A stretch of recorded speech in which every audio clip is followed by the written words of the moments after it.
these two young fish swimming along, and they happen to meet an older fish swimming the other way, who nods at them and says, "Morning, boys, how's the water?" And the two young fish swim on for a bit, and then eventually one of them looks over at the other and goes, "What the hell is water?" The point of the fish story is merely that the most obvious, important realities are often the ones that are hardest to see and talk about. Stated as an English sentence, of course, this is just a banal platitude. But the fact is that in the day-to-day trenches of adult existence, banal platitudes can have a life or death importance. The plain fact is that you graduating seniors do not yet have any clue what day in, day out really means. There happen to be whole, large parts of adult American life that nobody talks about in commencement speeches. One such part involves boredom, routine, and petty frustration. The parents and older folks here will know all too well what I'm talking about. By way of example, let's say it's an average adult day. You get up in the morning, go to your challenging white-collar college graduate job, and you work hard for 8 or 10 hours, and at the end of the day you're tired and somewhat stressed, and all you want is to go home and have a good supper and maybe unwind for an hour and then hit the sack early, because of course you have to get up the next day and do it all again. Then you remember there's no food at home. You haven't had time to shop this week because of your challenging job. And so now, after work, you have to get in your car and drive to the supermarket. It's the end of a work day, and the traffic is apt to be very bad. So getting to the store takes way longer than it should. And when you finally get there, the supermarket is very crowded, because of course it's the time of day when all the other people with jobs also try to squeeze in some grocery shopping. But you can't just get in and quickly out. You have to wander all over the huge, overlit store's confusing aisles to find the stuff you want, and you have to maneuver your junky cart through all these other tired, hurried people with carts, etc., cutting stuff out because it's a long ceremony, and eventually you get all your supper supplies, except now it turns out there aren't enough checkout lanes open, even though it's the end of the day rush. So the checkout line is incredibly long, which is stupid and infuriating, but you can't take your frustration out on the frantic lady working the register, who is overworked at a job whose daily tedium and meaninglessness surpasses the imagination of any of us here at a prestigious college. But anyway, you finally get to the checkout line's front, and you pay for your food, and get told to have a nice day, in a voice that is the absolute voice of death. And then you have to take your creepy, flimsy plastic bags of groceries in your cart with the one crazy wheel that pulls maddeningly to the left, all the way out through the crowded, bumpy, littery parking lot, and then you have to drive all the way home through slow, heavy, SUV-intensive rush hour traffic, etc., etc. Everyone here has done this, of course, but it hasn't yet been part of you graduates' actual life routine, day after week, after month, after year. But it will be. And many more dreary, annoying, seemingly meaningless routines besides. But that is not the point. The point is that petty, frustrating crap like this is exactly where the work of choosing is going to come in. Because the traffic jams and crowded aisles and long checkout lines give me time to think. And if I don't make a conscious decision about how to think and what to pay attention to, I'm going to be pissed and miserable every time I have to shop. Because my natural default setting is the certainty that situations like this are really all about me.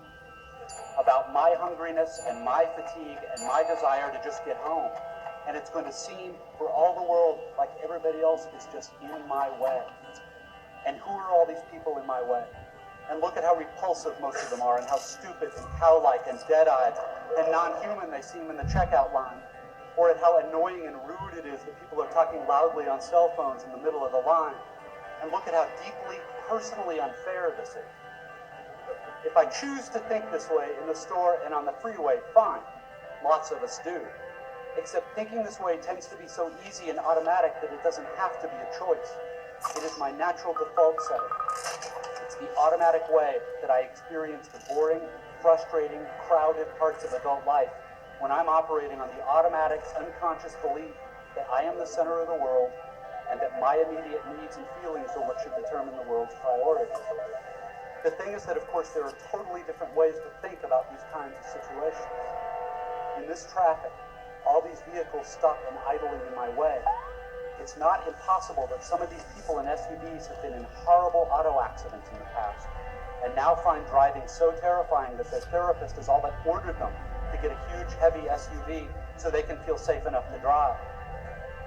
Or I can choose to force myself to consider the likelihood that everyone else in the supermarket's checkout line is just as bored and frustrated as I am, and that some of these people probably have much harder, more tedious or painful lives than I do. Again, please don't think I'm giving you moral advice, or that I'm saying you're supposed to think this way, or that anyone expects you to just automatically do it, because it's hard. It takes will and effort, and if you are like me, some days you won't be able to do it, or you just flat out won't want to. But most days, if you're aware enough to give yourself a choice, you can choose to look differently at this fat, dead-eyed, over-made-up lady who just screamed at her kid in the checkout line. Maybe she's not usually like this. Maybe she's been up 3 straight nights holding the hand of her husband who's dying of bone cancer. Or maybe this very lady is the low-wage clerk at the motor vehicles department who just yesterday helped your spouse resolve a horrific, infuriating red tape problem through some small act of bureaucratic kindness. Of course, none of this is likely, but it's also not impossible. It just depends what you want to consider. If you're automatically sure that you know what reality is and who and what is really important, if you want to operate on your default setting, then you, like me, probably won't consider possibilities that aren't annoying and miserable. But if you really learn how to think, how to pay attention, then you will know you have other options. It will actually be within your power to experience a crowded, hot, slow, consumer hell-type situation as not only meaningful, but sacred, on fire with the same force that lit the stars. Love, fellowship, the mystical oneness of all things deep down. Not that that mystical stuff's necessarily true. The only thing that's capital T true is that you get to decide how you're going to try to see it. This, I submit, is the freedom of real education, of learning how to be well-adjusted. You get to consciously decide what has meaning and what doesn't. That is real freedom. That is being educated and understanding how to think. The alternative is unconsciousness, the default setting, the rat race, the constant gnawing sense of having had and lost some infinite thing.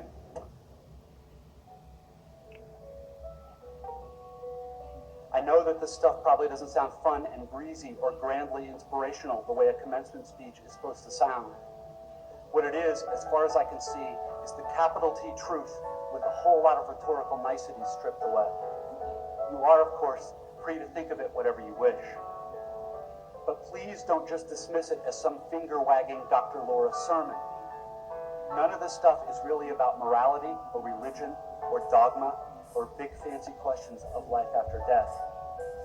The capital T truth is about life before death. It is about the real value of a real education, which has almost nothing to do with knowledge and everything to do with simple awareness. Awareness of what is so real and essential, so hidden in plain sight all around us all the time, that we have to keep reminding ourselves over and over, this is water. This is water.